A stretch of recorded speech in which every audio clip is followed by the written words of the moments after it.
I want to thank everyone for being here. Good afternoon and welcome to the State Museum. I'm Andrea Lowry. I'm the Executive Director for the Pennsylvania Historical and Museum Commission, and we're thrilled to have you here today as we launch our lecture series, Framing Pennsylvania History.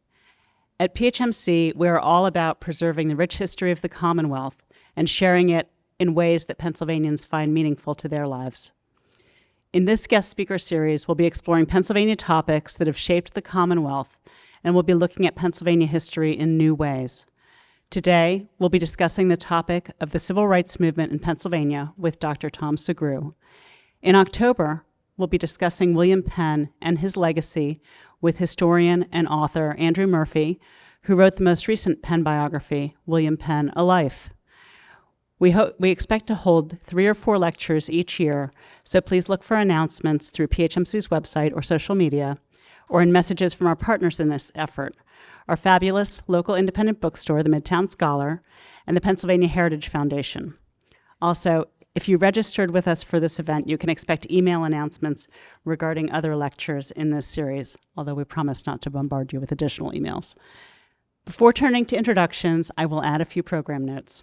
Today's presentation will be followed by a Q&A session here in the auditorium, and after the program, there will be a book signing on the ground floor in the foyer outside the auditorium.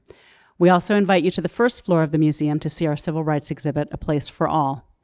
Our senior history curator, Dr. Kurt Miner, will be available there to answer any questions. So at this point, I would like to thank Representative Donna Bullock for taking time out of her busy day to introduce our inaugural speaker.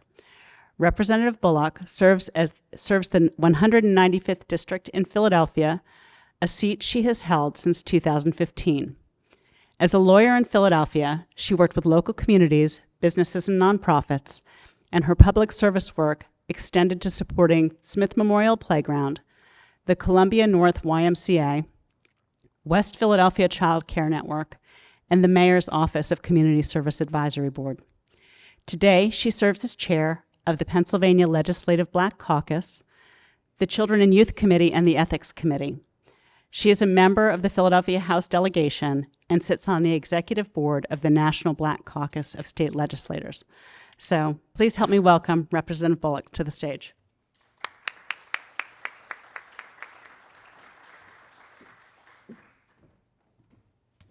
Thank you, Andrea, for that warm introduction, and thank you to the PHMC for this invitation to speak to you this afternoon. Before I introduce our keynote, I wanted to take a few moments to talk about the Pennsylvania Legislative Black Caucus. I was honored to be elected by my colleagues in 2001 to chair this body of legislators here in the Pennsylvania House and Senate. But when I was elected, I immediately realized that we had a gap in our institutional knowledge and our history of the Black Caucus in this General Assembly, because many of our elder statesmen had moved on to Congress or had retired. And so I took that time to say we had some work to do to learn about our own history. And as a new generation of Black leaders moving into position in the General Assembly, we didn't have much connection to those who came before us. So I challenged myself to learn that history, to learn about Henry Bass, the first Black person elected to the Pennsylvania House in 1911, and to learn about Crystal Byrd Fawcett, the first Black woman elected to the Pennsylvania House in 1938, who also happened to be the first Black woman elected to any General Assembly in the country. We did that first here in Pennsylvania. But I also learned about K. Leroy Urbis, a building named after him that I went into every single day, but didn't really know much about him as well, who was our first elected Black speaker here in Pennsylvania and the first elected Black speaker to any General Assembly since Reconstruction.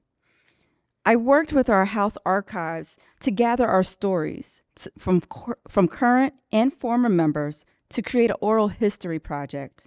I intentionally memorialized our history makers, establishing the Crystal Byrd Fawcett Awards to honor Black women in state government, renaming our Black Caucus Scholarship after James Roebuck, the longest-serving education chair, and also hosting the inaugural K. Leroy Urbis Day of Action last year on the 45th anniversary of the former speaker's installation as speaker. This year, we celebrated K. Leroy Urbis Day again in late May, But we also are celebrating 50 years as a Black caucus. Formally launched in 1973, Black legislators actually started meeting in private few years beforehand. They were afraid to meet in front of their other colleagues, and so they met off campus, or you would say off the Capitol grounds, in secret for several years before formally forming the caucus in 1973. They understood the power of their voices so much that they knew that it was important to have this Black caucus 50 years ago. I also learned about others who came before me, like Senator Roxanne Jones, who organized busloads of mothers to advance welfare rights agenda here in the Commonwealth. I heard about how she cooked soul food for her colleagues and then negotiated legislation over fried chicken and collard greens. There are so many stories that I heard about David P. Richardson, a man of the people, an activist. And I pored over black and white photographs of a young Dwight Evans and a Vincent Hughes with an afro. And if you've seen him today, that may be quite hard to believe. I learned about their legislative agenda here in Harrisburg and their activism back home in their districts. There was an influx of Black legislators here in the state in the 70s and 80s, most of them coming out of the civil rights movement, and that was active in the cities of Philadelphia and Pittsburgh. And they continued that fight here in the General Assembly. Their stories inspire a new generation of Black leaders in the State House and the Senate, as well as in Congress and in the governor's office, with the historic elections of former PLBC members, Congresswoman Summer Lee and Lieutenant Governor Austin Davis. Their stories also remind us the importance of advancing a Black legislative agenda during some of the most challenging times.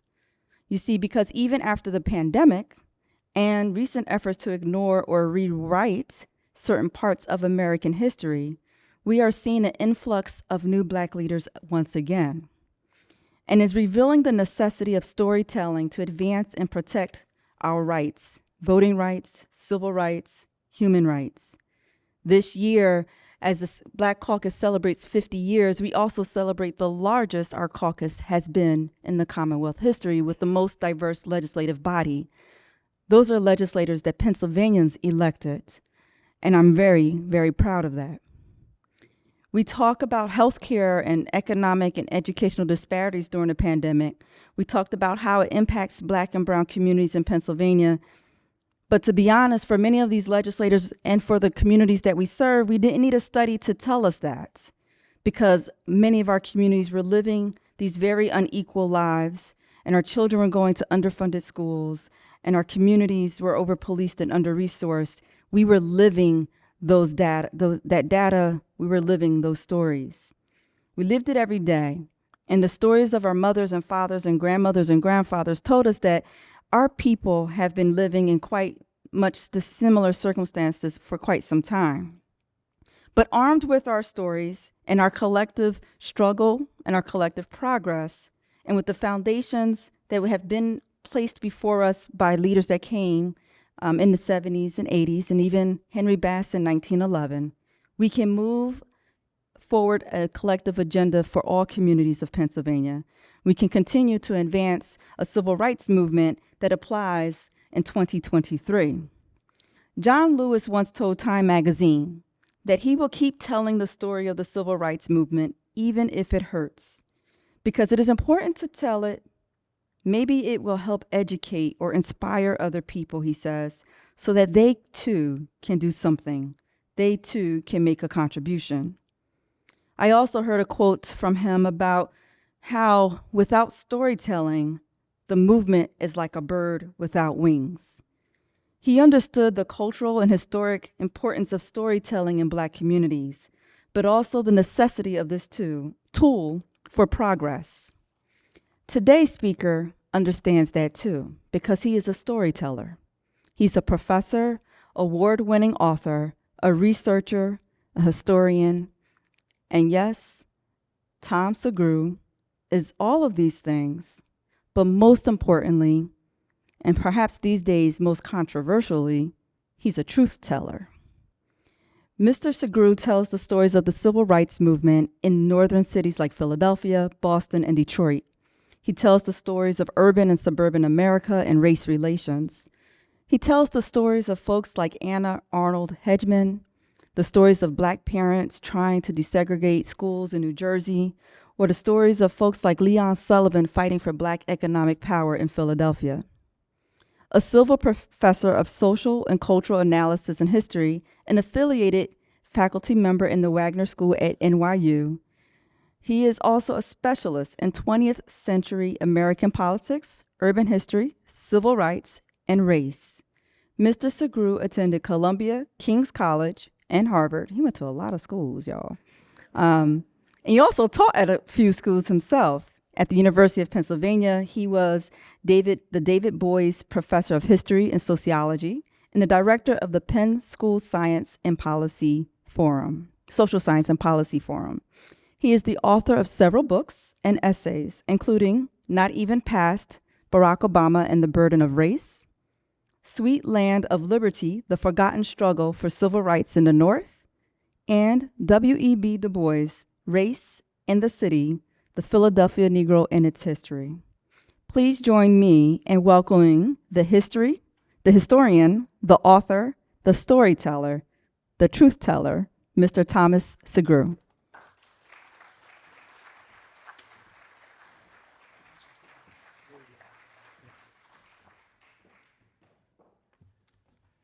Thank you so much, Representative Bullock, for your kind comments. And also, thank you to Executive Director Andrea Lowry and Kurt Miner for inviting me to be here this afternoon. It's great to be back in Pennsylvania. I lived in Philadelphia for 27 years. And although I have now made my home New York City since 2019, I still very much consider Philadelphia to be my hometown.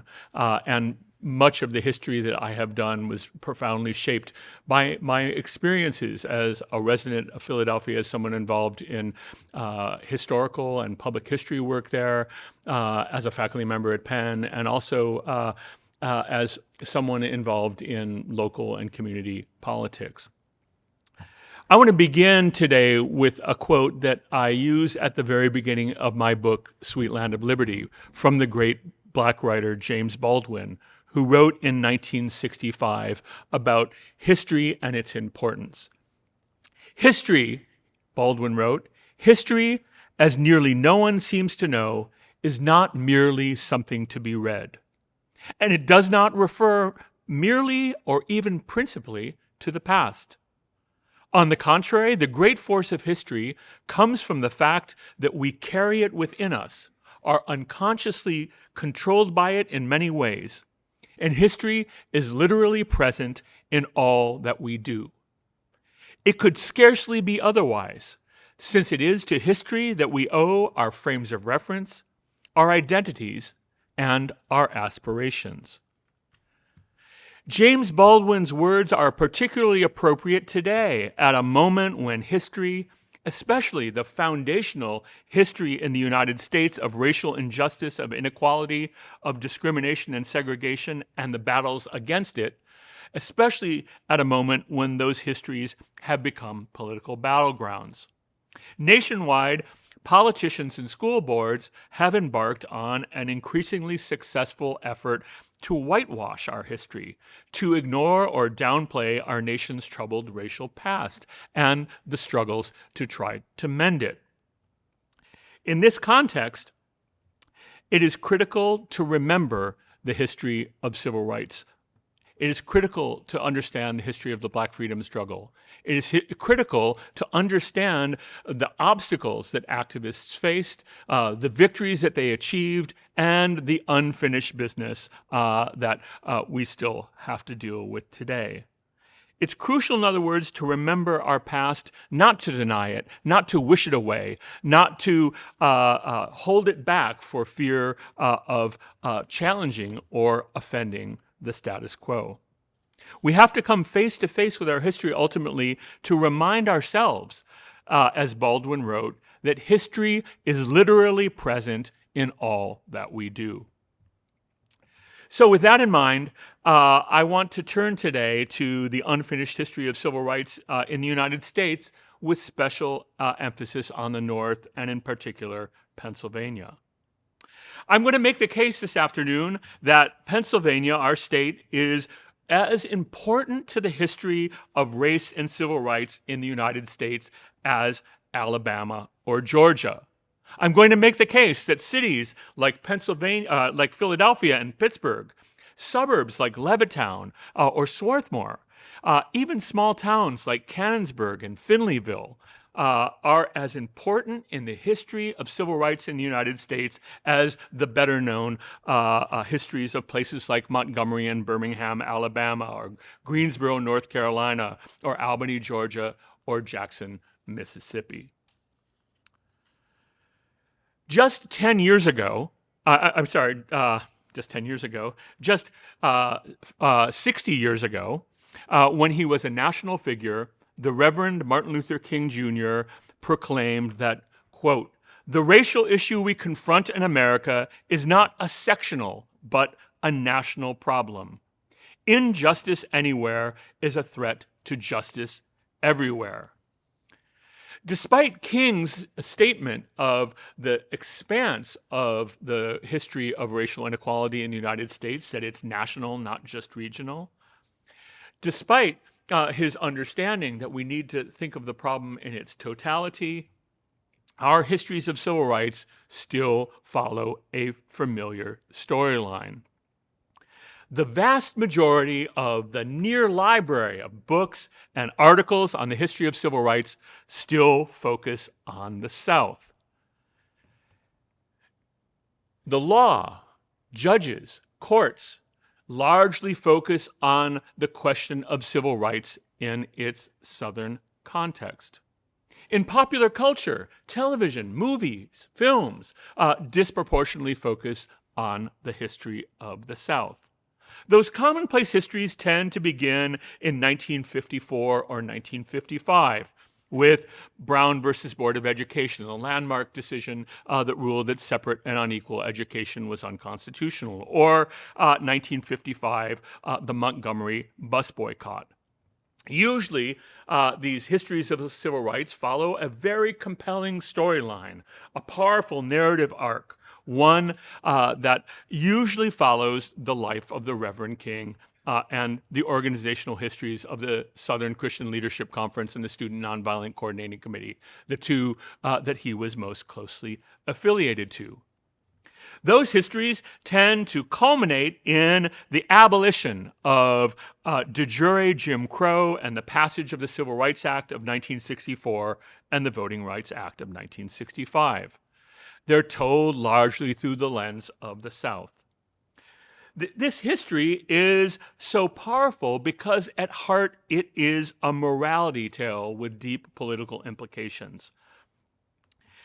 It's a story ultimately that is fundamentally Christian and appeals to a certain understanding of America's destiny. That is, it's a story of sin, of suffering, and then of martyrdom and redemption. The United States transformed by the heroic acts of those involved in the struggle against racism and Jim Crow in the American South. Like most morality tales, this story hinges on a number of binaries, of oppositions that ultimately, I would argue, conceal as much as they reveal. For example, nonviolence versus violence, or de jure, that is segregation mandated by law, and de facto, that which grows out of custom, or color blindness versus color consciousness, integration versus separation, North versus South, or as it's sometimes put in popular shorthand, Martin, that is Martin Luther King Jr. versus Malcolm. This conventional story generally has two endings. The happy one, that the civil rights legislation of the 1960s profoundly altered race in the United States.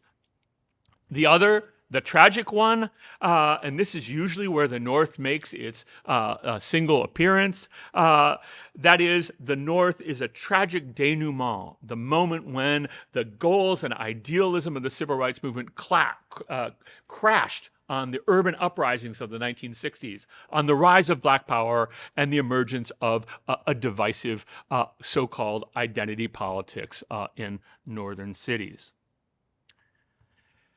The history of the Black freedom struggle in the South is an important one, of course. It matters hugely in how we think about our nation's past. The goals and the achievements of that movement should never be downplayed. It's critical to understanding the struggle for justice in the United States.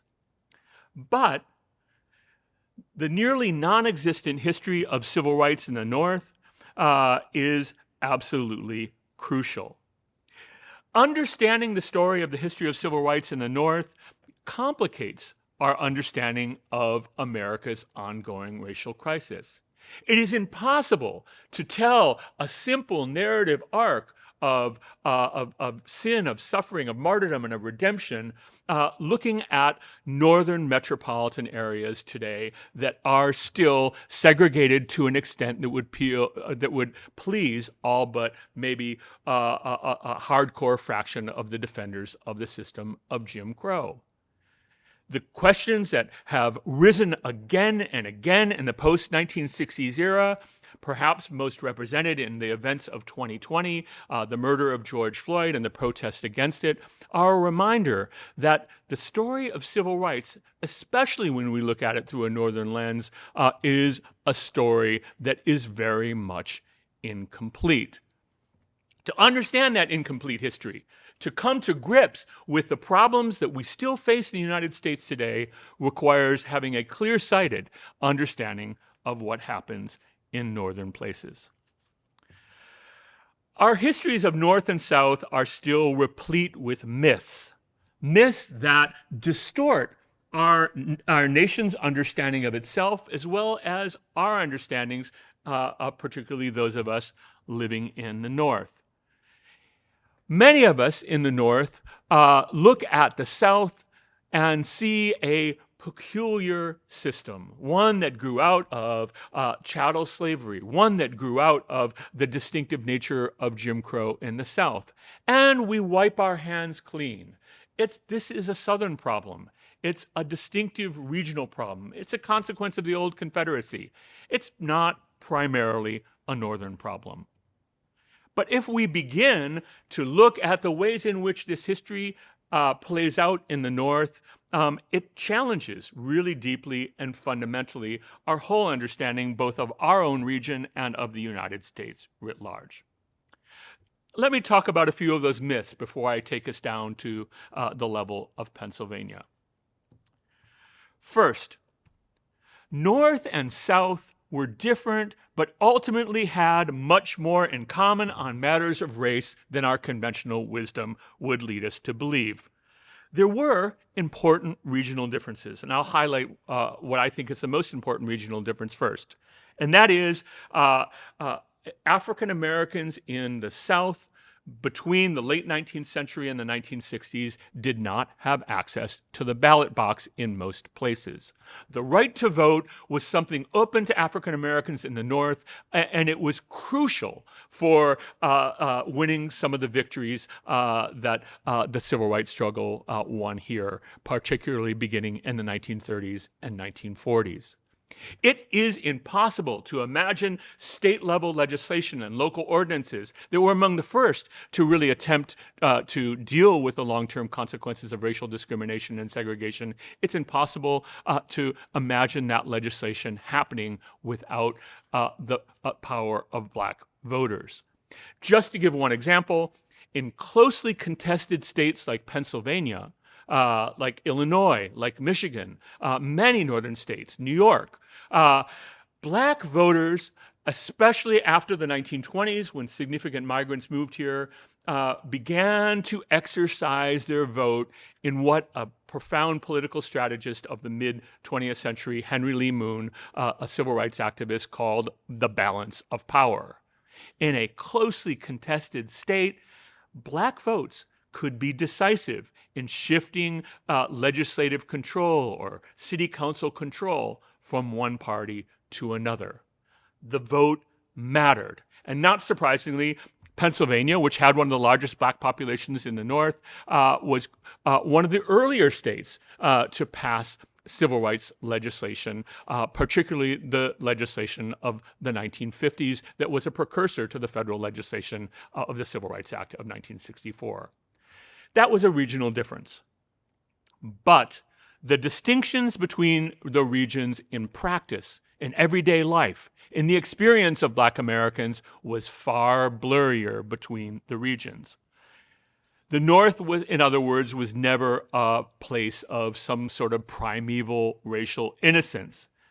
In most of the North, through the mid-20th century, and I'll come down to some specific examples in a few minutes, in most of the North, through the middle of the 20th century, public accommodations, hotels, restaurants, movie theaters, swimming pools, clubs, amusement parks were just as segregated as they were in the South. This held true pretty much across the entire region. When I was a kid growing up in Detroit, there was an amusement park in the Detroit River called Boblo Island. Boblo Island was closed to African Americans into the 1960s, except for on particular Black days when they were permitted to go. This is not in Montgomery or Birmingham. This is in one of the most ostensibly liberal northern cities. All over the place in the North throughout the mid-20th century, Blacks who traveled had to rely on something called the Negro Motorist's Green Book, a guidebook that directed you to hotels, motels, places that would not rebuff you, would not humiliate you, would not subject you to potential violence if you appeared there. Black tourists made their way throughout the North, not just the South, relying on this book to find comfortable accommodations because most hotels would not open their doors to African Americans. Indeed, even Black celebrities, Marian Anderson, Louis Armstrong, if they wanted to stay in the types of hotels that celebrities of their stature would stay in, would have to cut special deals. So Marian Anderson, in one northern visit in Dayton, Ohio, was snuck up the service elevator in her hotel with hotel staff making sure she wasn't seen in the 1940s. When Armstrong and his entourage were in Oakland, California, they wanted to dine in one of the town's finest restaurants, but couldn't until a curtain was put up around their party so that white customers wouldn't see them there and be offended. This is the North. Over the course of this period, in other words, what we call Jim Crow, the system of persistent, deeply entrenched segregation of the races, was commonplace in the North. Heck, in my research, I even found that in the 1960s, a nude beach in New Jersey was not open to African Americans, despite its otherwise somewhat progressive views, precisely because it was too transgressive to see Black and white unclothed bodies together in a common place. Next, in the North, public education was highly segregated by race in ways that had profound consequences. If you were to get into your car and drive, say, from New York City to Chicago, any town that you pass through on that route would almost certainly have a segregated Black school if it had more than a handful of Black residents. So most of those schools were called Black schools or Negro schools or colored schools. Most of them were built for Black students only in inferior buildings, and most of them were named after prominent heroes in the pantheon of American history who benefited African Americans. Lots and lots of Lincoln schools, for example, Phyllis Wheatley schools after the great poet, Dunbar schools, etc. You could make your way through the country, and everywhere you saw an Abraham Lincoln school, you could almost be sure that it was the town's Black school. In communities that had too few black students in the North to build separate schools for them, there were often separate classrooms or separate sections. New Jersey was particularly infamous for this, where you had in one district separate black and white playgrounds separated by a chain link fence, black students going to school in the basement. In other schools, you had a single classroom where all the black students, regardless of their grade level, were confined. I could go on. Suffice it to say, these were in states that had largely, often since the 19th century, forbidden formal or legal segregation by race. Yet it was there in practice, shaping the experience on an everyday basis of black Americans.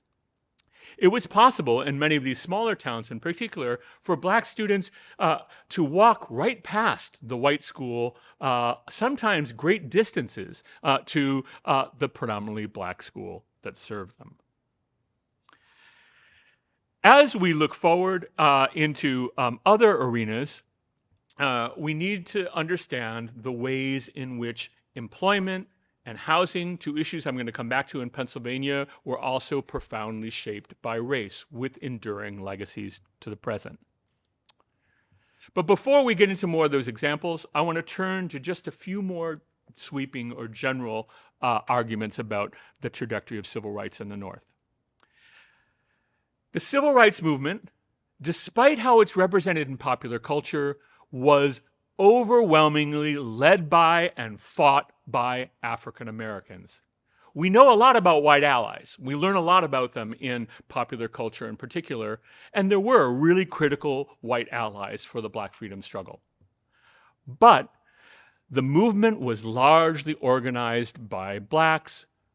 The protests were largely black-led and black-organized, and the vast majority of the white population in the North, as well in the South, was at best indifferent and at worst hostile to the movement. Strikingly, there were a few groups of whites who were likely to ally themselves with the Black freedom struggle. Who were they? Disproportionately, they came from the religious or the political left. That is, members of traditional peace churches, the Quakers in Pennsylvania, tended to be on the cutting edge of support for the Black freedom struggle. Socialists and communists, and there were not very many of them in the United States, at peak maybe 100,000 or so, were disproportionately represented in the ranks of whites who showed up to support the Black freedom struggle. Certain members of mainstream religious denominations, a pretty small fraction of Catholics and members of some mainstream Protestant organizations joined the freedom struggle largely based on religious principles. And the number of those supporters grew, but they were never a majority or even a plurality or even close to a majority of their religious congregations. Jews, many of them on the political left, joined the civil rights movement in states where they were concentrated, Pennsylvania being one of them, but they were a very small segment of the American population. In other words, during this period, the Black freedom struggle, the civil rights movement, was largely a Black-led, Black-organized movement. This leads me to my next point, which I'll make very briefly. The Northern movement, and indeed its Southern counterpart, as historians of civil rights have shown us very clearly now, was far more radical and far more marginal than our conventional histories would lead us to believe. Indeed, even the Reverend Martin Luther King Jr., who is now, according to recent studies, the single political historical figure better known to school children in the United States than anyone, better known than George Washington, better known than Abraham Lincoln, better known than Christopher Columbus, better known than John F. Kennedy, etc. Even Martin Luther King Jr. was disapproved by a majority of white Americans, even at his peak of influence in the 1960s, because he was perceived correctly that he was radical, that he was out of the American mainstream, that he was dangerous to the status quo.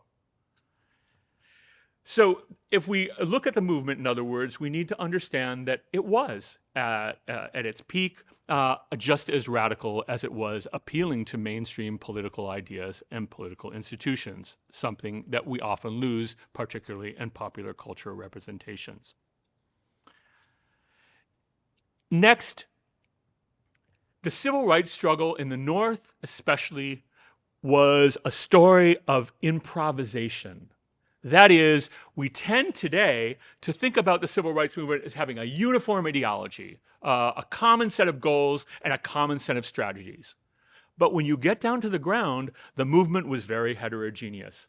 Activists sometimes supported integration and sometimes not.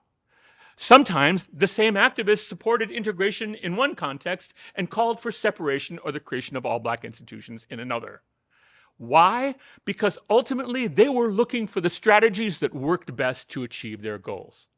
So, when A. Philip Randolph, one of the great labor leaders of the 20th century, he was the progenitor of the March on Washington for Jobs and Freedom in 1963, where King gave his I Have a Dream speech, when he launched the first March on Washington movement during the Second World War, or really right before the Second World War broke out, Randolph insisted that the march be an all-black march, despite the fact he was calling for the integration of American defense industry at the beginning of the wartime buildup.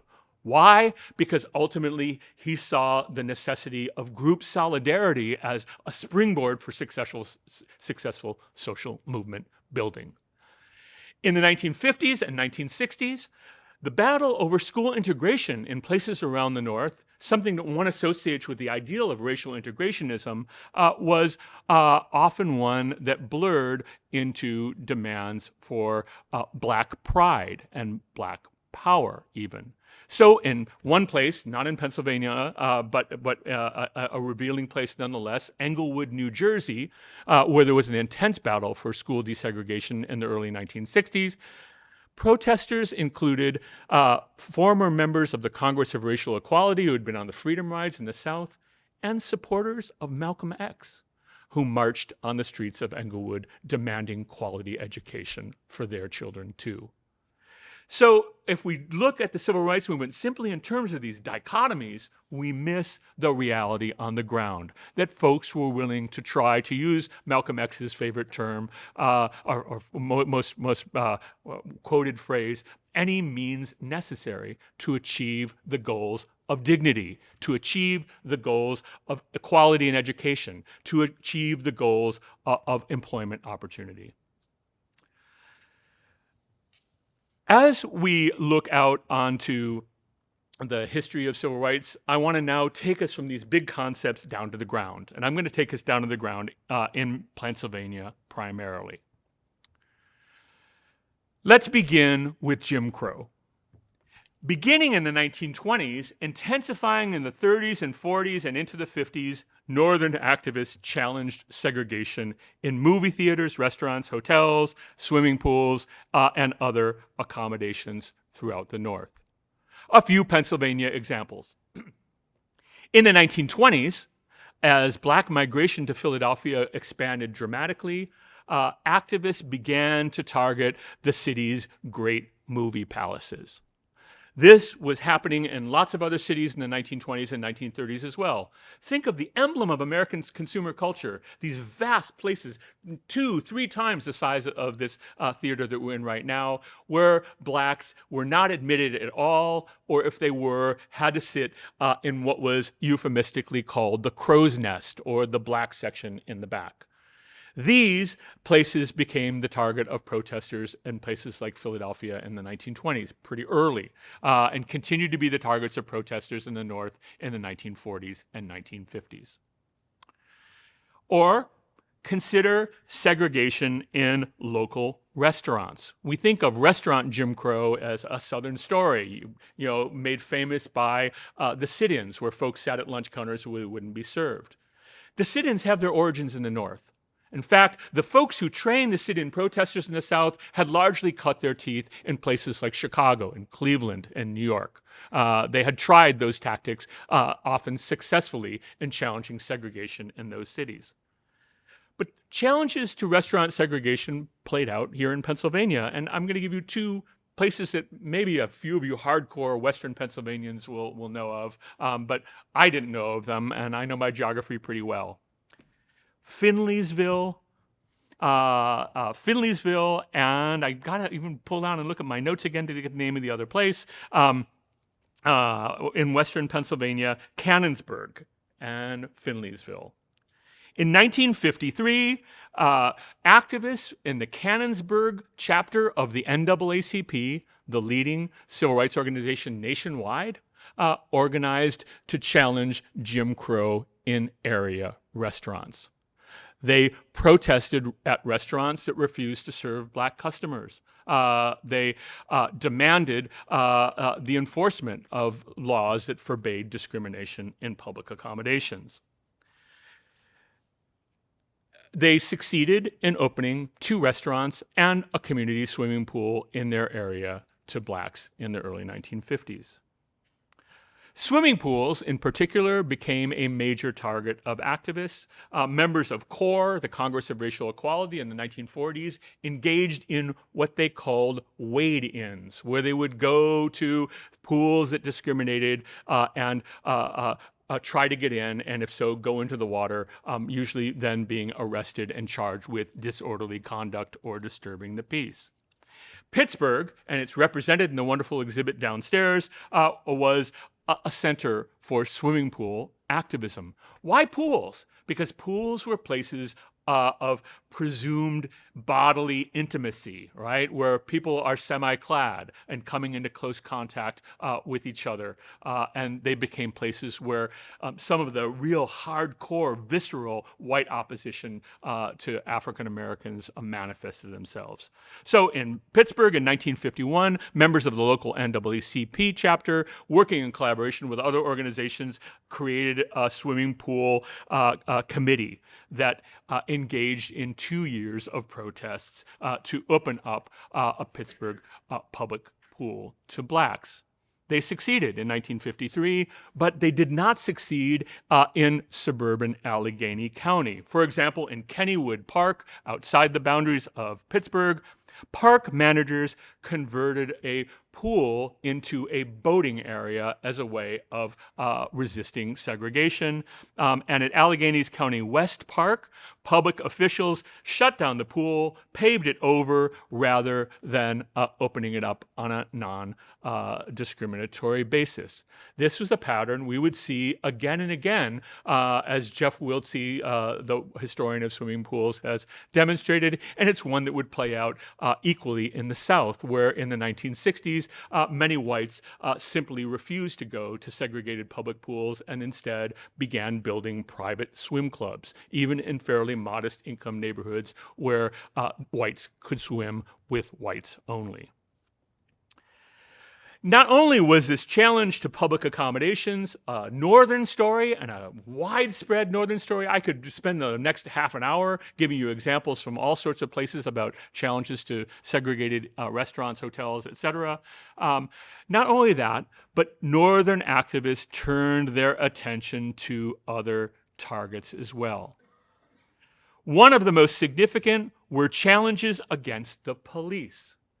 Challenges that foreshadowed the battles that have been playing out in American cities and towns over the last decade or so and in 2020. Major northern cities with growing black populations, had minuscule black representation on police forces. More than that, white police acted with impunity. When I was doing research in Detroit, I found the records of the NAACP branch's police complaints. 2 huge boxes with hundreds of letters written in the 1940s and 1950s by folks who were walking to church, and a police officer shouted the N-word out of the car window. Of black men who stopped at a gas station in a white section of the city and were pushed up against a wall, frisked and beaten for simply being in the wrong place at the wrong time.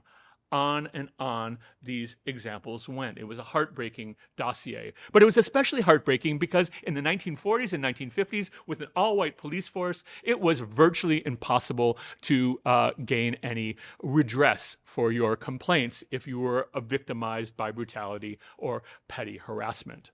So during this period, in other words, we saw an intensification of demands to transform the police, to enforce non-discrimination in police departments. Those eventually summed up to what proved to be quite an inadequate effort by local public officials in places like Philadelphia in the early 1960s, responding to demands of Black activists to police the police, or implement regulations as a way of trying to prevent harassment and brutality, which continued to persist.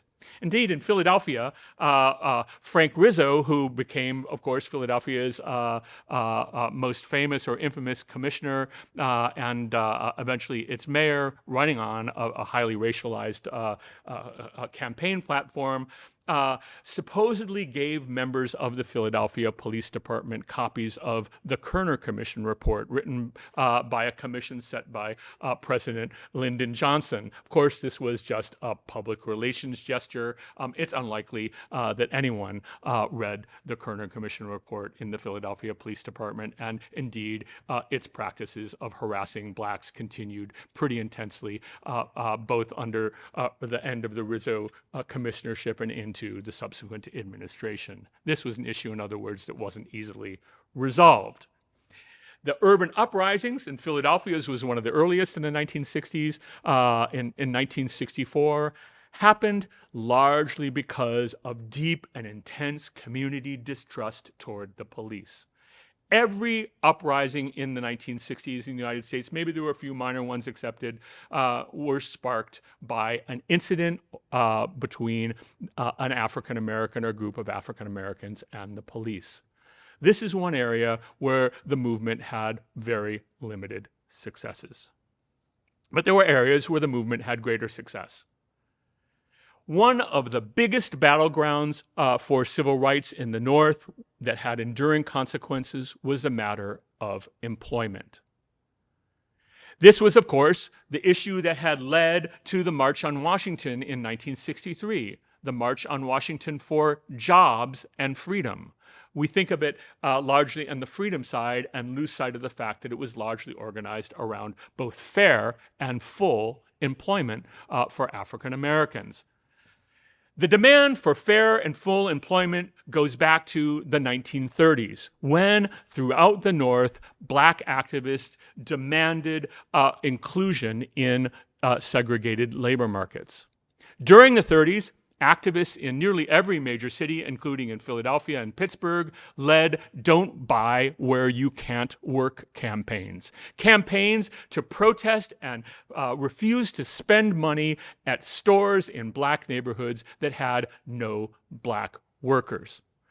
The Don't Buy Where You Work campaign snowballed and intensified with demands for the passage of federal and state and local fair employment practices legislation, or anti-discrimination legislation.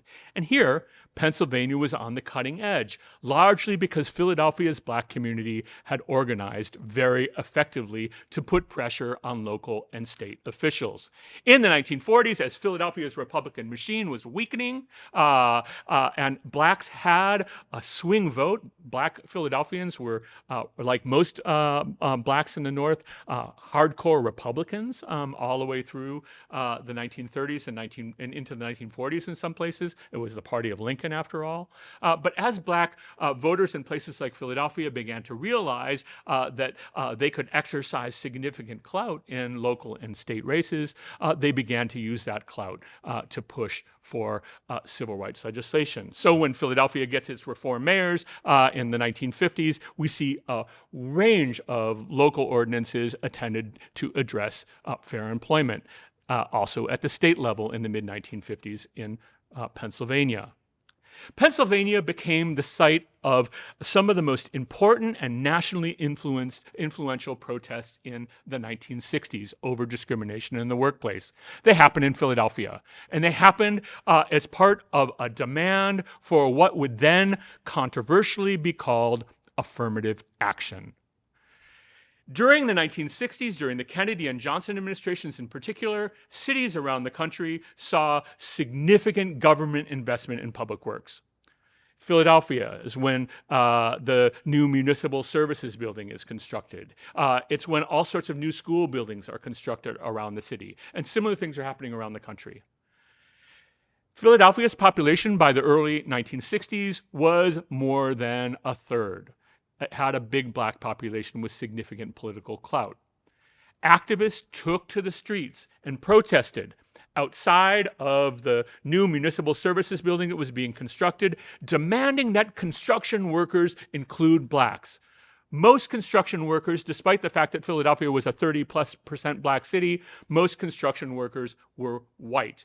If blacks had jobs, they were doing the bottom of the food chain jobs, usually carrying pails and other heavy materials, if they were even lucky to get those jobs. By targeting the construction industry, they ultimately forced, after massive protests, including at a new high school being built in the Strawberry Mansion section of Philadelphia, they forced action. Many of them used the rhetoric of the Southern freedom struggle. The Philadelphia construction site battles happened at the very same time that Birmingham, Alabama saw the use of fire dogs and police hoses against black protesters. But in Philadelphia, the protest took on a slightly more militant tone.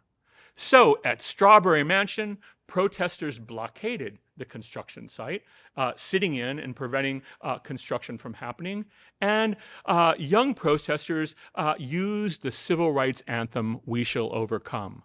But they didn't use it the way that it was being used in places like Birmingham as a choral performance. Rather, they rolled up newspapers, banged them together, and chanted, "We shall overcome," giving a sense of militance, giving a sense of urgency to those protests that led ultimately both Philadelphia and the federal government to take heed and to begin to crack open the all-white bastion of the building trades to black workers.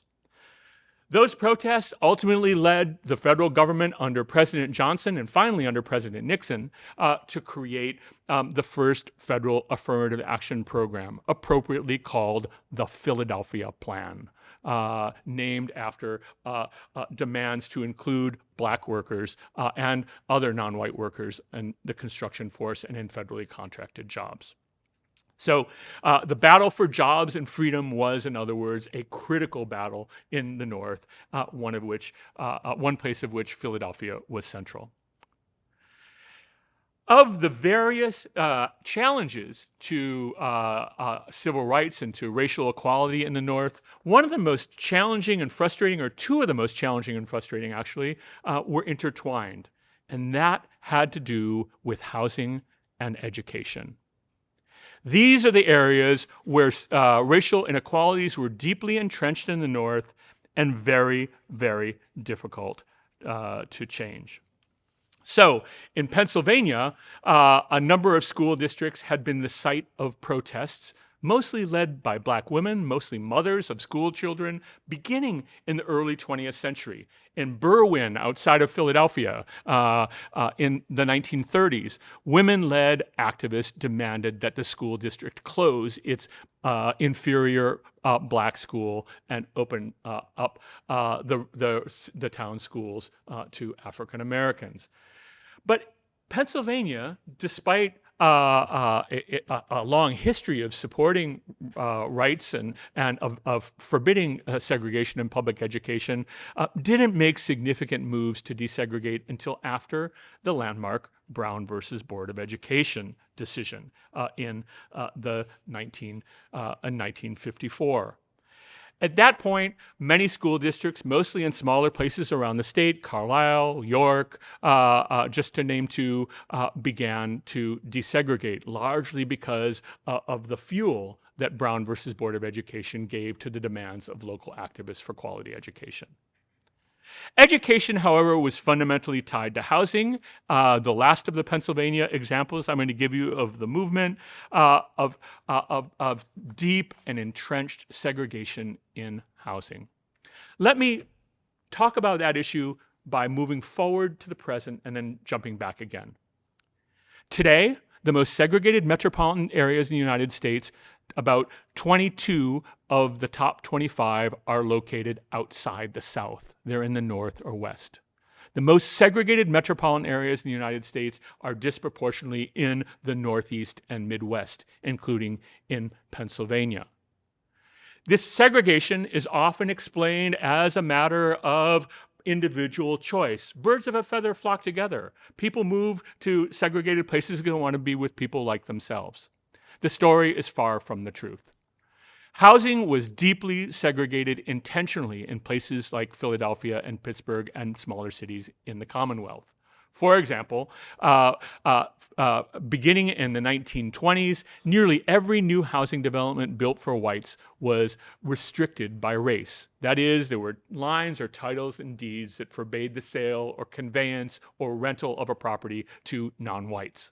That was true until 1948 when the Supreme Court ruled those racial restrictions unconstitutional. But equally more effective, ultimately, were the practices of private real estate brokers. Private real estate brokers steered whites into predominantly white communities and refused to sell or kicked out members who sold properties to African Americans. Along with them came grassroots activists who in cities like Philadelphia and Pittsburgh, but in suburban places like Folsom, challenged the movement of even a single black resident into those communities with protests and often violence, usually vandalism.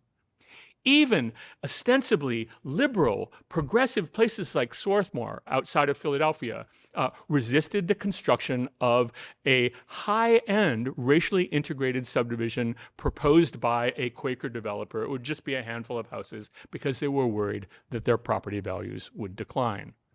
This was commonplace everywhere in the North and contributed to segregation. Of course, most significantly, so did federal housing policy, which carved up metropolitan areas into red line zones that made it very difficult for residents of color to get access to mortgages, loans, and other capital to buy or improve their houses. But there were moments of opportunity, and one of the most significant, and it's another one that's downstairs, was the case of Levittown, Pennsylvania in Bucks County. No housing developer has ever been more famous than William Levitt, the progenitor of Levittown. He capitalized on newly available federal funds to subsidize housing development to get very rich by building mass-produced tract houses, first in suburban Long Island, second in Bucks County. He would expand to New Jersey, to other parts of the country, even abroad. He built in the Commonwealth of Puerto Rico. He built in France. But his model was essentially building affordable houses for working and middle-class Americans. His first Levittown in Long Island was a subject of significant protests, but they did not succeed in breaking the barriers. When Levitt announced in the early 1950s it was going to be constructing a new, very large development in Bucks County, immediately civil rights activists began to protest. A group of black veterans tried to get access to Levittown and ended up being rebuffed and filed a lawsuit that was ultimately thrown out of federal court on the grounds that private actions were not subject to federal intervention. During that period, a group of civil rights activists from the metro Philadelphia area went to Governor Fine here in Harrisburg and pushed him to use the power of the state to push for anti-discrimination in housing.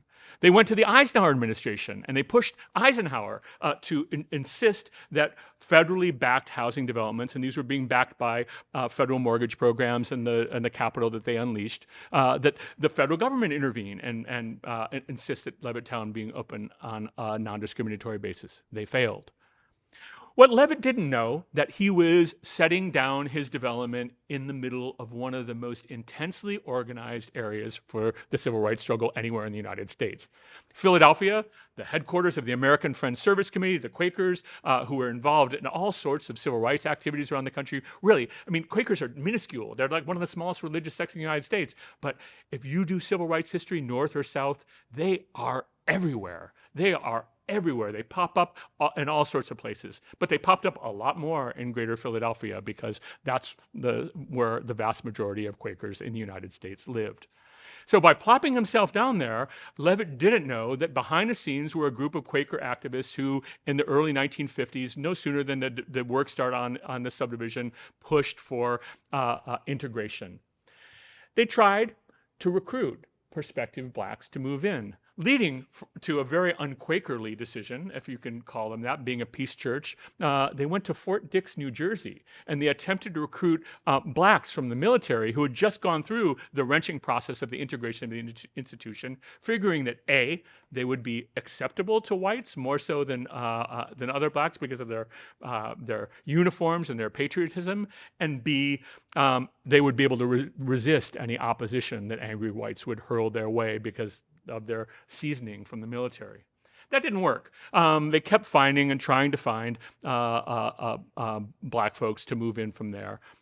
At the same time, they attempted to find whites who were willing to sell their houses if they were moving to blacks.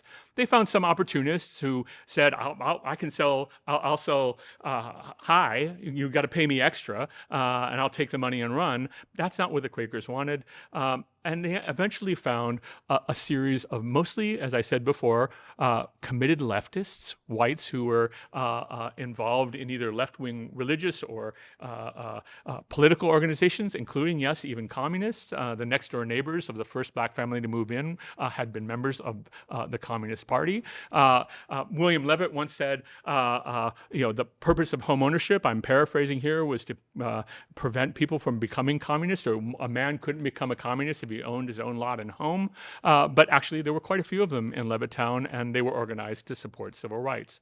But ultimately, the family that was the first to move in, William and Daisy Myers, were in many respects exactly the kind of family that the Quakers were looking for. They were middle class and respectable. They were a classic baby boom family. William Myers was a veteran of the Second World War and was studying to be a refrigeration technician, although much of the publicity called him someone studying to be an engineer, sort of, but not exactly. But they wanted to make them out as being as middle class, as unassailable, as respectable as they could be to avoid alienating their white neighbors.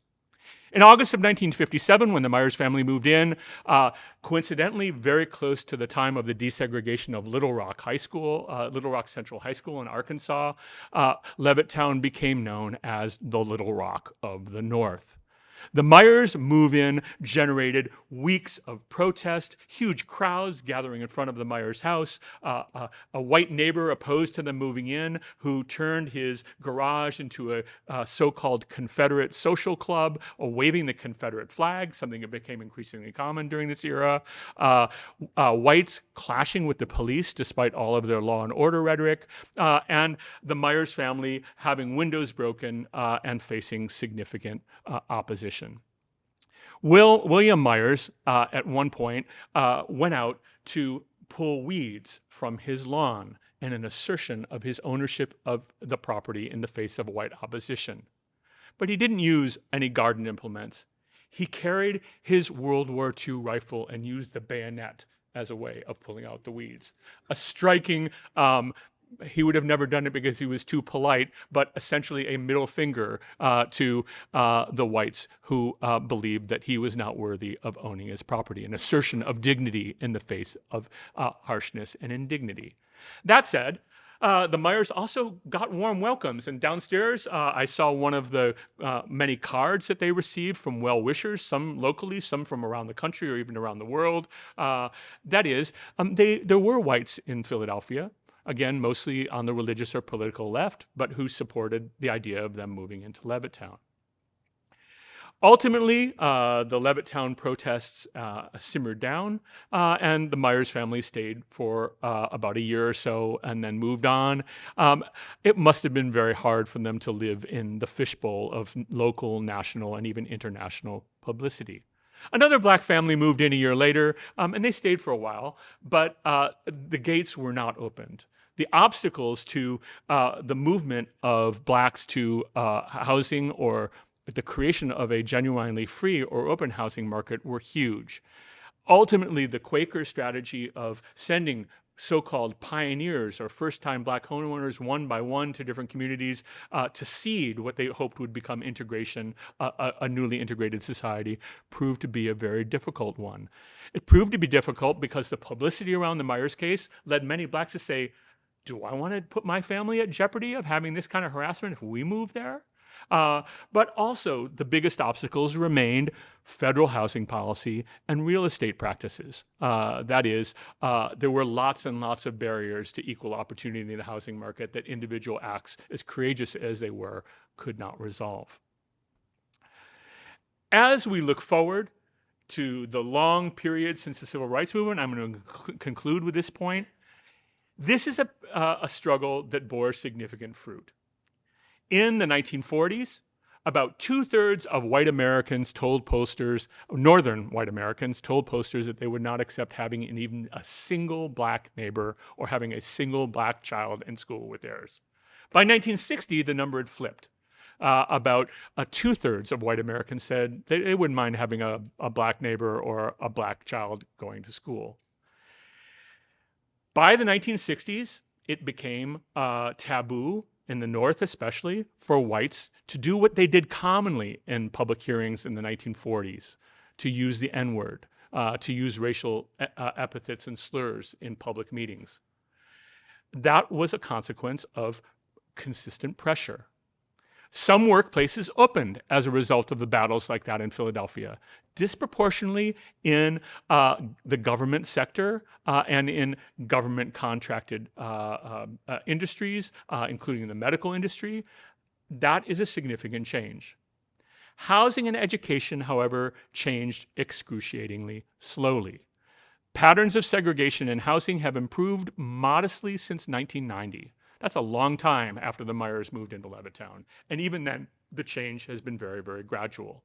Likewise, public education throughout the North and indeed throughout the United States has resegregated some 50 years after Brown versus Board of Education and continuing right up to today. We're almost up to the 70th anniversary of Brown versus Board of Education, yet residential segregation and educational segregation remain high.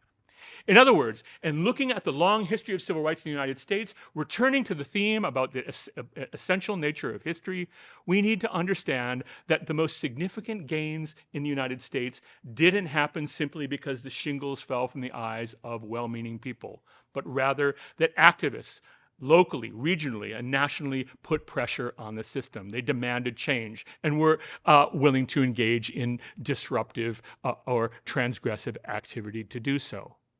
But we also have to remind ourselves another important lesson of history, and one that we have to look at unflinchingly. To use Martin Luther King Jr.'s phrase, borrowed from a 19th century abolitionist, the arc of the moral universe bends toward justice. But as we've seen in the North, the arc of the moral universe often bends off course. In other words, as we look out to the long and unfinished history of civil rights in the North, we need to remember that while we have overcome, we still have a lot of overcoming to do. Thank you.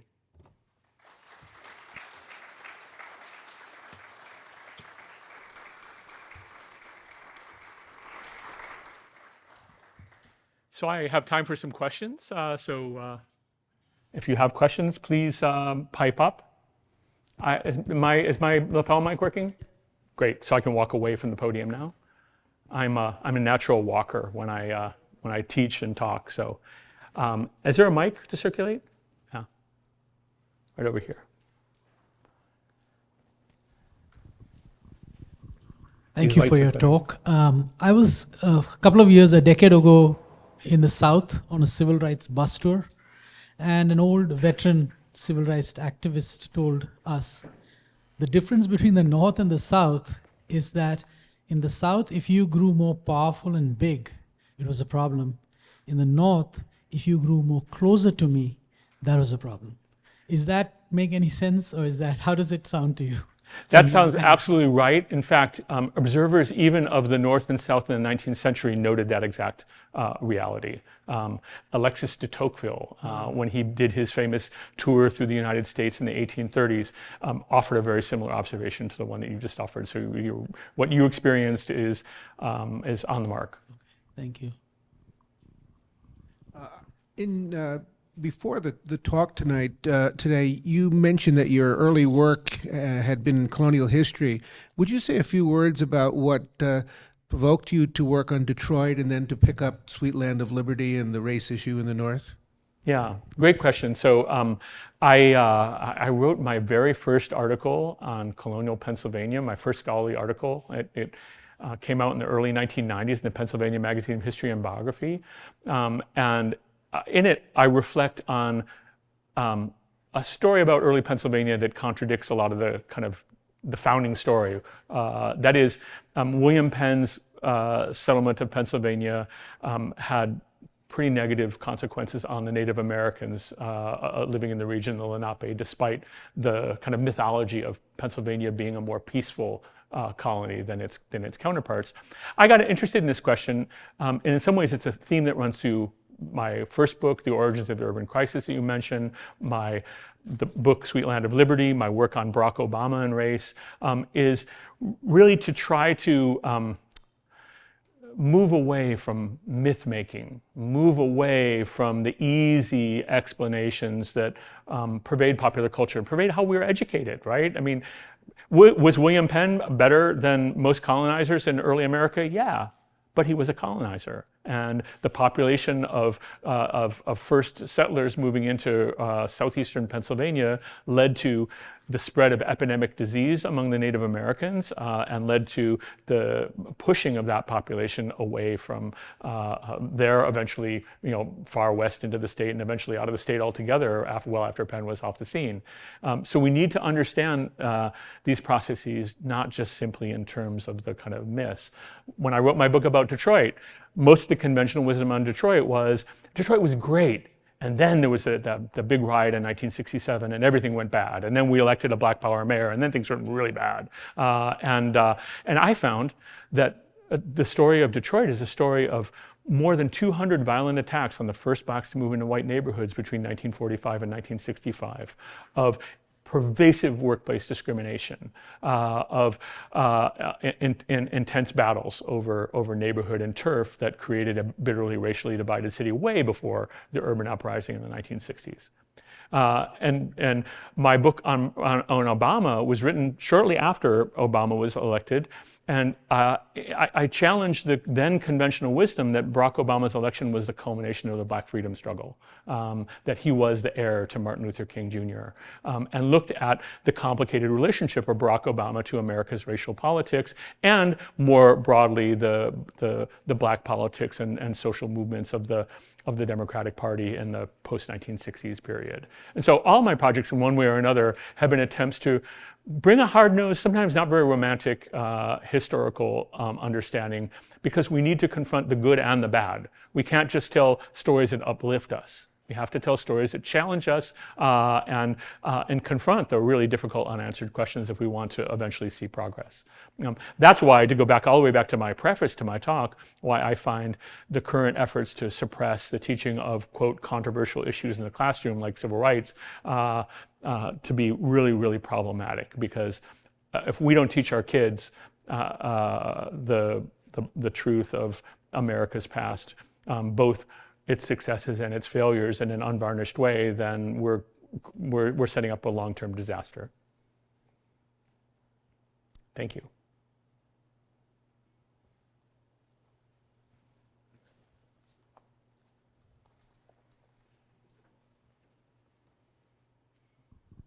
Tom, can you comment about something you have alluded to, but I'd like to hear your thoughts on this in a little bit more detail about how the early civil rights movement and early civil rights leaders regarded the goal of integration and how they define that, and how how that changed over time as a goal of the movement, which was clearly evident in some of the stories you told, but as you say, they didn't get there. Yeah.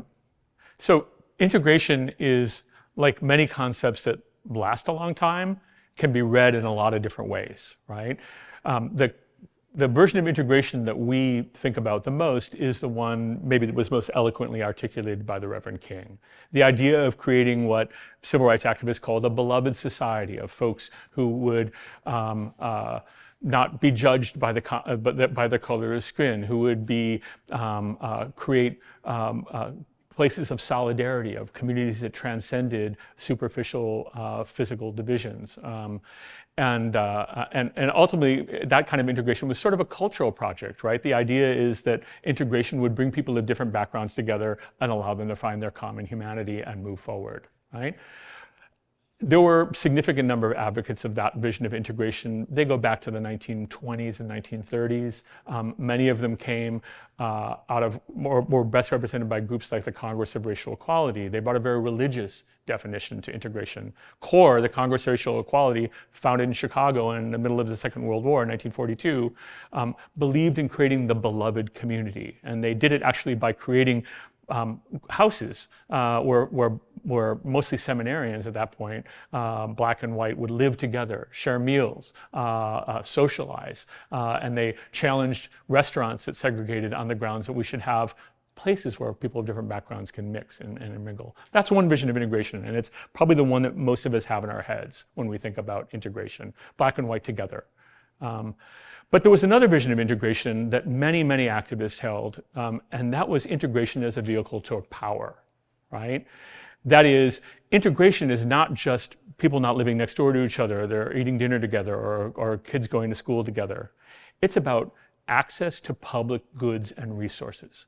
America is highly segregated by race. Your access to good schools depends on where you live. Your access to good public services depends on where you live. How much you pay for it in the form of taxes depends on where you live. For advocates of this vision of integration, it was Black Americans being allowed to send their kids to school in school districts that were all white, because by and large they were better funded, they had greater resources, they weren't disproportionately impoverished or working class. Right? Or moving into suburban areas that had their own tax bases and were able to provide better everything, better libraries, better roads, better infrastructure, better sanitation pickup. And so this vision of integration was about access to resources and access to power ultimately. And a lot of activists understood that and made housing in particular their demand, because housing meant access to quality of life. Right? It meant access to newly constructed or well-built and well-maintained houses, not run-down ones that had been left behind by whites fleeing the city or owned by absentee exploitative landlords. So for them, integration wasn't so much, I'm going to have a white next-door neighbor and that's going to be a good thing, but rather, I'm going to get access to resources that we don't have access to because we're closed out. Right? So integration takes on different meanings and different valences depending on who. When it comes to schools, one of the really interesting stories that I discovered, and I hinted at it in my talk, was that advocates of integrated public education, as black and white kids attending school together, began to turn on it in the 1960s. Not necessarily because they believed that there was a power to having all black institutions. Some did. But also because they saw integration wasn't working. Right? It wasn't happening. When you admit a couple token blacks to an all-white school, it doesn't benefit the vast majority of the population.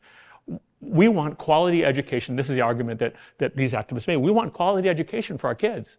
And if we're not getting it through integration, then, well, let's try something else. And so that meant experiments in community control of schools. It meant experiments in Afrocentric education. It meant ultimately the very strong, still black advocacy for charter schools, right? All those ways of saying, well, if one thing hasn't worked, we're not going to continue to shed blood and protest and get rebuffed again and again and again. We're going to try something else. And that gets to what I talked about, the improvisational nature of the movement. And so one activist I write about is a guy called Paul Zuber. He's born in Pennsylvania, actually. I think Williamsport is where he was born. But he ends up doing most of his career in New York. He's a lawyer, a really effective lawyer. He works for the integration of public schools in Harlem and New Jersey and elsewhere. And ultimately, Zuber moves toward the Black Power side of the spectrum because he's been losing. You know, they get a court order, and then all the whites go across a municipal boundary and go to another school district. And what does integration mean in that context? It means that the schools that were ostensibly integrated are relying on a lower tax base, are having fewer resources, et cetera. And so he begins to advocate for other. So there's a lot of that happening in this period. And that's, to me, one of the most interesting things about the movement, and one that by focusing on these, it's either integration or separation. You know, it's never an either or for most activists. It's a matter of which one is the most effective at any given moment. Hello. Thank you again for speaking to us. I'm over here. Ah, there you are.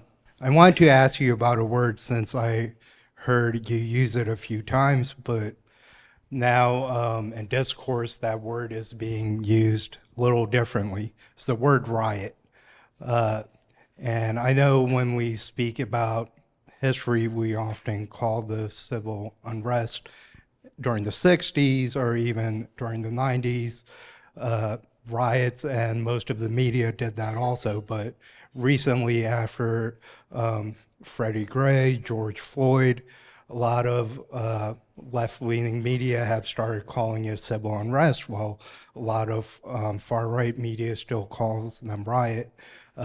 Is there a difference between the two? And when we look back on history and we refer to those events, should we change our dialogue and our wording in terms of how we refer to them? And is the word riot still appropriate to refer to those events in history? Thank you. Great question, and it's something I've thought about and written quite a bit about, including in Sweet Land of Liberty. I tend to use the terms uprising or sometimes rebellion to refer to what happened in the 1960s, and I build off of, maybe to really simplify my argument, two different visions of what happened in the 1960s. One is the Reverend King's statement that a riot is the language of the unheard. Right? These uprisings happened in this period precisely because demand upon demand upon demand had fallen on deaf ears. And that led to growing frustration and anger, particularly around the question of policing. The other is a marvelous book. It's a classic, really, although it's fallen out of print, by a historian named Robert Fogelson. And he was a young guy in the late 1960s and was hired to do research for the Kerner Commission, the report that investigated what they called civil disorders in the 1960s. The Kerner Commission's introduction is the most famous kind of description of what happened in the 1960s. America is moving towards two societies, separate, not equal, black and white. I'm paraphrasing. Fogelson wrote a book that came out in 1970 called Violence is Protest. And he makes a very powerful, very rigorous historical and social scientific argument about how we need to understand what were called riots in terms of a different manifestation of protest. In fact, many of the uprisings in the 1960s grew out of protests. In Newark, for example, it was sparked by protests that were happening outside of the city hall over police violence. Right? So they very much, in other words, weren't just folks running amok for, as one scholar put it in the 1960s, for fun and profit. Rather, folks taking to the street, putting demands on institutions that had systematically failed them over a long period of time. If you think about the direction that most of the uprisings took in the 1960s, they had two targets. They targeted shopkeepers and they targeted the police. Why? The police had a consistent and pretty much unvarnished record of violence and harassment towards blacks everywhere. Second, shopkeepers, because going all the way back to the Don't Buy Where You Can't Work campaigns in the 1930s, there was a lot of exploitation and predation happening in black communities, and shopkeepers were the most obvious face of that exploitation. Interestingly, the uprisings did not target city halls, they didn't target churches, folks didn't move into white neighborhoods and attack white people as the Great Fear was in the 1960s. In other words, the very fact that those two institutions were disproportionately the targets of protesters are a reminder that that this was a form of protest, not a form of disorder. And so as we think about the uprising in the 1960s, we need to think about them in those ways. I don't use language like rebellion as much because rebellion suggests organization behind the scenes. And there were lots and lots of public officials and police who believed that they had to be conspiracies, right? There were black power advocates or communists who were behind the scenes riling up the people and driving them to the streets. No evidence of that, zero. Even some black power activists would sometimes show up and try to take credit, but they were almost always there after the fact. Secondly, the second point, the uprisings, I forgot there was another point I was going to make, but suffice it to say, overall, they tended not to be disciplined and organized and behind the scenes, but that doesn't mean they were devoid of political content. They were very political. Last thing to say, the uprisings brought attention, temporarily as it turns out, but brought attention to the plight of Black Americans. Public officials all around the country began to respond, finally, right? I can give you a small example, Plainfield, New Jersey. Blacks have been demanding a public pool because there's not one that's accessible to them in the town, and they get one after the 1967 uprising in Plainfield, New Jersey. In Newark, after 1967, public officials and banks begin to put money into community development for the first time, right? They're putting money into commercial and residential development in Black neighborhoods. Cynics said, this is riot insurance, right? You're trying to prevent something like this from happening again. But the reality is, they wouldn't have gotten something as small as a public pool, something as big as redevelopment funds for a predominantly Black neighborhood had there not been uprising in the street, because ultimately power doesn't concede very easily, as the uprisings showed. But, and this is my last point, there were all sorts of unanticipated negative consequences, right? For one, the intensification of policing and the carceral state of imprisonment in the aftermath of the 1960s is a result of efforts to demand, quote, law and order and to crack down on what they saw as the lawlessness that was. So there's backlash, and that backlash is also a really important unintended consequence. But no uprisings, no protests, no rebellions or revolutions in history don't have both positive and negative consequences. And I think it's safe to say that the 1960s uprisings were something of both, but ultimately political in their broadest meaning.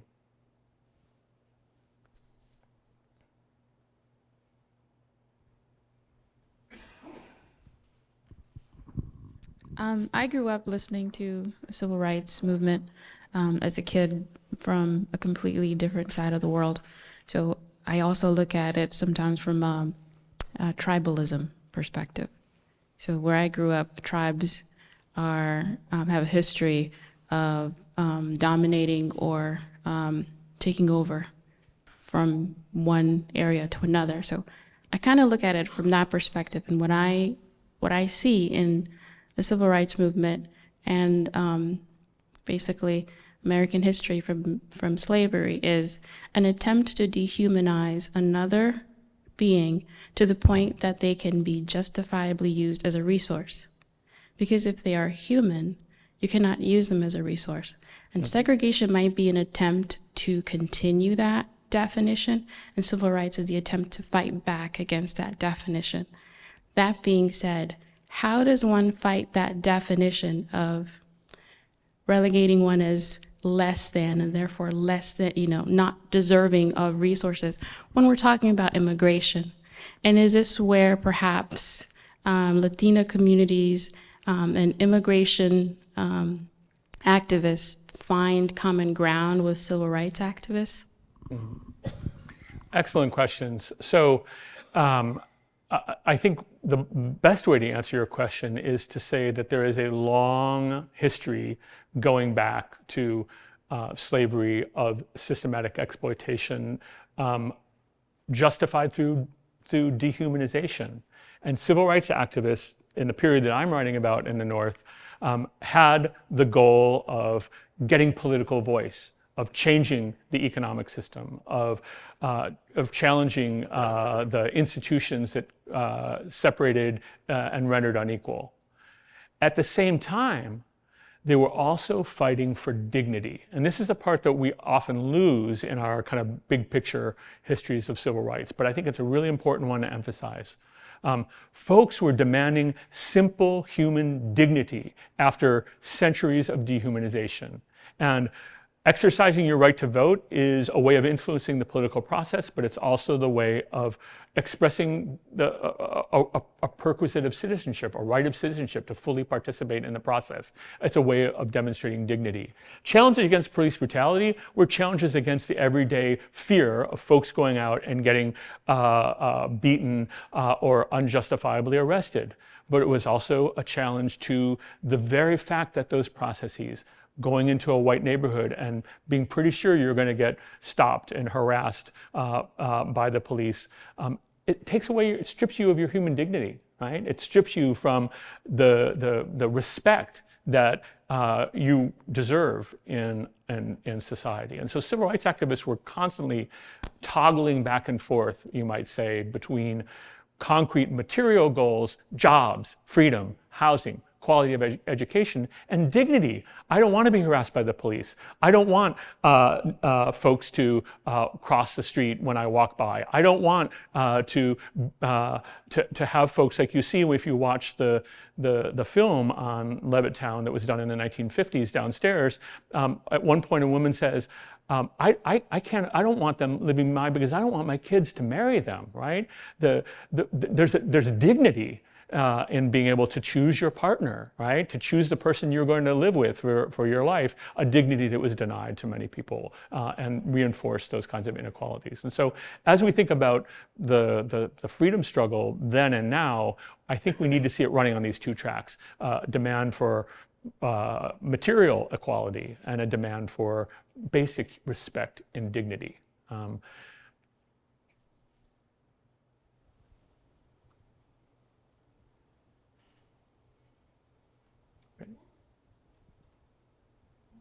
All right. Well, thank you for your excellent questions, and thank you.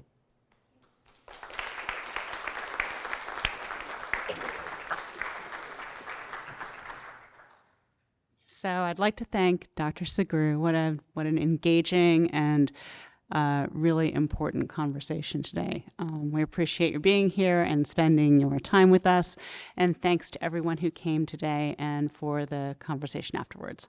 I hope that you will take advantage of some time here if you have the opportunity. As I said, Dr. Sugrue will be sticking around, so you can feel free to chat with him. Midtown Scholar is here with some books of Dr. Sugrue's if you're interested. And then Dr. Kurt Miner will be upstairs in the museum, available to talk about the civil rights exhibit. So thanks again, and thank you, Dr. Sugrue.